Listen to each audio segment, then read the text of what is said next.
स्वागत है दोस्तों आपका। मैं अभी APR सिनेमा हॉल के पास खड़ा हूँ। मध्य रात्रि का ये 12 बज रहा है। ये आखिरी शो था। मैं कश्मीरी फाइल्स देख कर निकल रहा हूँ। मैं गया कि उस पावन धरती पे खड़ा हूँ जहाँ पे भगवान बुद्ध ने अपने ज्ञान की प्राप्ति की थी। और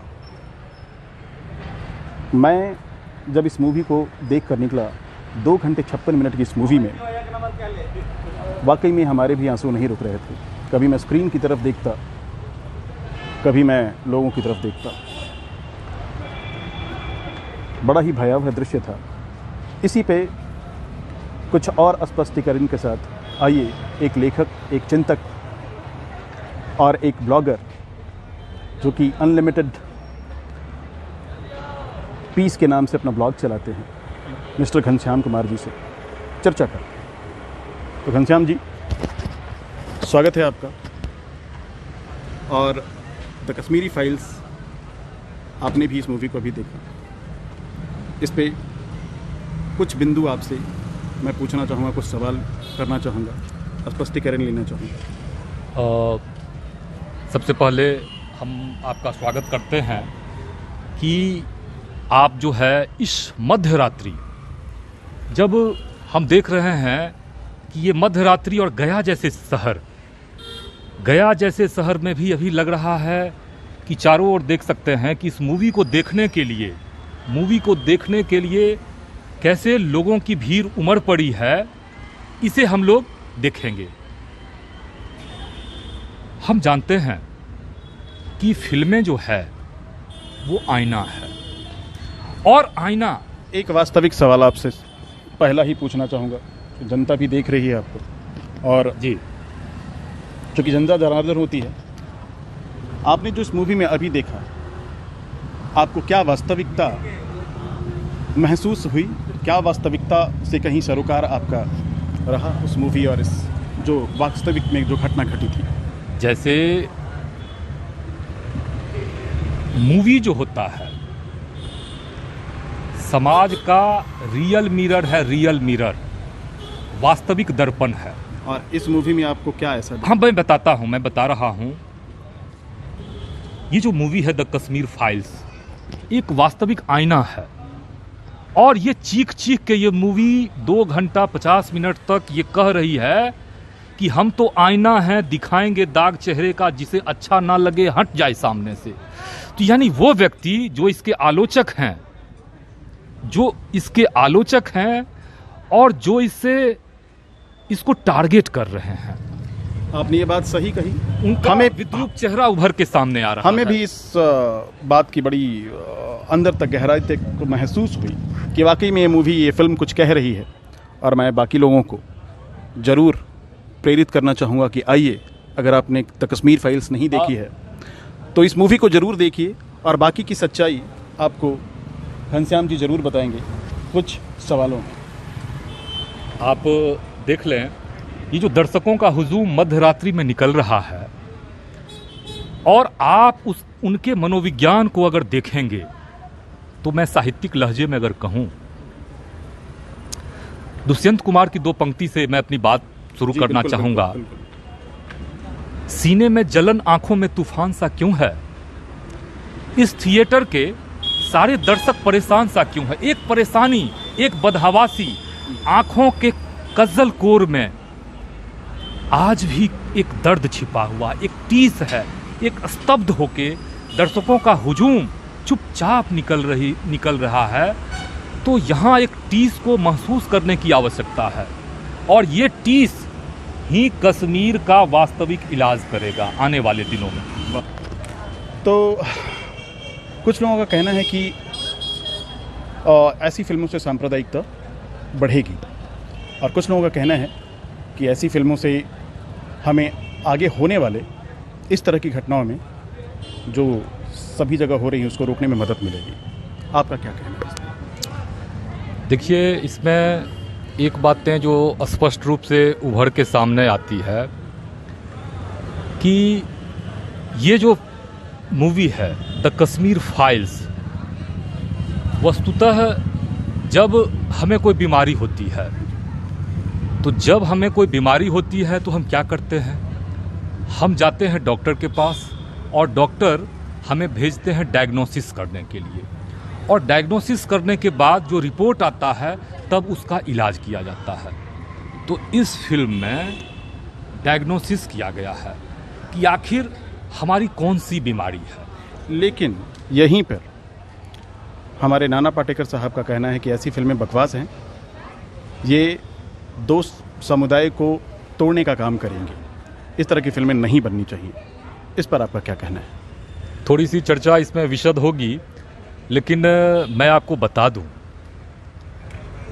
कि द कश्मीर फाइल्स में जो भी दृश्य हैं वो दृश्य निश्चित रूप से रोंगटे खड़े कर देते हैं। डबडबाई आंखों से जब आप 2 घंटे 50 मिनट मूवी देख के बाहर निकलते हैं तो एक क्षण के लिए भी आपकी आंखें, ऐसा नहीं होता है कि सूखी होती है, पूरे फिल्म में ये आंखें गीली हो जाती है। अब यहाँ देखेंगे, सबसे बड़ी बात तो ये है कि रवि बाबू, आप भगवान बुद्ध की नगरी में ये वार्तालाप कर रहे हैं जी। और ये जो धरती है ये पीस की धरती है, ये शांति की धरती है।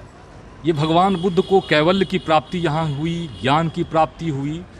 तो निश्चित रूप से भगवान बुद्ध के माध्यम से ही अगर हम चर्चा की शुरुआत करें, कश्मीर में आज से 30-32 वर्ष पहले जो घटनाएं घटी, वो घटनाएं क्यों घटी, ये सवाल अब उभर के तेजी से आ रहा है और 130 करोड़ लोगों के जेहन में, मन मस्तिष्क में ये सवालें कौंध रही है कि द कश्मीर फाइल्स में जो भी बातें उभर के आई है वो उसकी चर्चा परिचर्चा हो रही है। पर यहाँ पे और भी कुछ लोगों का कहना है कि इस तरह की फिल्में कहीं आंसुओं का व्यापार तो नहीं कर रही। ये बहुत बार इस तरह के इल्ज़ामात बहुत सारी फिल्मों पे लग चुके हैं, इस बार भी ये इल्ज़ाम इस फिल्म पे द कश्मीर फाइल्स पे लगा है। आपका स्पष्टीकरण इस मुद्दे पे क्या है? देखिए, आंसुओं का व्यापार, ये आपने बड़ा ही सुंदर और सामयिक प्रश्न उठाया है। विवेक रंजन अग्निहोत्री की जो ये मूवी है, अगर इस मूवी को पैसा कमाने का जरिया बनाया गया विशुद्ध रूप से, तो निश्चित रूप से ये जो है सो आंसुओं का व्यापार करने के सदृश ही होगा। फिल्म तेजी से चल रही है, दर्शकों की संख्या गुणात्मक रूप से बढ़ रही है और जैसा कि समीक्षक कह रहे हैं कि इसकी कमाई 200 करोड़ या उससे भी ज़्यादा होगी। अब विवेक अग्निहोत्री को चाहिए कि यहाँ से जो भी धनराशि वो प्राप्त करते हैं, वो जो कश्मीरी पंडित या कहें जो जिन्हें प्रताड़ित करके विस्थापित किया गया है, उनके कल्याण में अगर ये राशि नहीं निकलती है या राशि का निवेश नहीं होता है, उन पर खर्च नहीं किया जाता है, तो ऐसा लगेगा, यह प्रश्न सही में ऐसा लगेगा कि नहीं ये आंसुओं का व्यापार है। तब जो है सो ये प्रश्न ये हकीकत में बन जाएगा कि ये जो है सो दर्द को बाजार में बेचा गया। अगर इससे कश्मीरी पंडितों को कोई लाभ नहीं हुआ, उनके कल्याण के लिए अगर कोई कार्य नहीं किया, अगर वो ये कार्य करते हों तो सर ठीक है, उनके उत्थान के लिए क्या कार्य करना चाहिए, क्या कदम उठाया जाना चाहिए और सभी लोगों को क्या एकजुट नहीं हो जाना चाहिए इसके लिए? हाँ, ये जो है, चूंकि भारत जो है विश्व गुरु है, यहाँ कोई भी आध्यात्मिक चिंतन का उद्गम स्थल है। सबसे पहले यहाँ एक बिंदु पर हमें चर्चा कर लेनी चाहिए कि कश्मीर की जो घटनाएं घटी आज से 30-32 वर्ष पहले, वो क्यों घटी। इसके पीछे जो मूल बिंदु है वह है प्रदूषित मानसिकता। जिसे कुछ लोग जिहादी मानसिकता भी कहते हैं। और ये मानसिकता क्या है, आप बुद्ध की धरती से हैं, आप ये जान लें कि क्या बुद्ध से भी किसी को खतरा हो सकता है। लेकिन मैं ये बताऊं कि अफगानिस्तान में एक प्रांत है बामियान, वहाँ बुद्ध की मूर्ति थी, प्रतिमाएं थी, उनके कुछ अवशेष थे।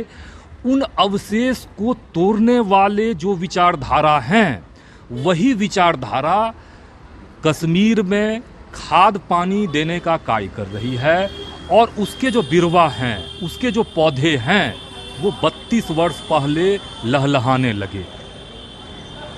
आपको ये ऐसा नहीं लगता है कि जो बॉलीवुड है वो कहीं ना कहीं इस फिल्म की वजह से मजबूर होकर टर्न बैक ले रहा है या बदलने की कोशिश कर रहा है, या उसे बदलना चाहिए? देखिए, ये भी आपका बहुत ही सुंदर और उत्तम प्रश्न है। बॉलीवुड फिल्म की अगर समीक्षा की जाए, गंभीर समीक्षा की जाए, तो आप देखेंगे, आप किसी भी हाल ही में क्योंकि जैसा छवि बॉलीवुड का रहा है, आपको रोक रहा हूँ, जैसा छवि बॉलीवुड का रहा है, उन्होंने बहुत ही सारे जो मूवीज़ बनाई हैं वो सारा मसाला मूवीज़, चटपटी मूवीज़ बनाई हैं, और जो व्यापार के लिहाज से ज़्यादा सूचीबद्ध उनकी मूवियाँ रही हैं। तो इस तरह की जो मूवी है जो कि रियल घटना पे आधारित है, जो कि केंद्रित है, ये उतना व्यापार कर पाने में सक्षम तो नहीं है, पर इसके माध्यम से लोगों को चेतना पहुँचे कि ये नहीं पहुँचेगी। देखिए, पिछले 1-2 दशक में 2-4 फिल्मों को अगर छोड़ दिया जाए तो फिल्म कल्पना लोक में विचरण करने लगी। फिल्म की जो शूटिंग्स हैं वो हो रहा है कनाडा में, टर्की में, दुबई में, ऑस्ट्रेलिया में, पाश्चात्य देशों में इसकी शूटिंग हो रही है। आपका कहने का मतलब है कि यहाँ भी हमारे पास जगह बहुत सारी हैं और बहुत सारी अच्छे मुद्दे हैं और वास्तविक मुद्दे हैं जिस पे बननी चाहिए फिल्म। यहाँ पर हम थोड़ा सा रोकना चाहेंगे।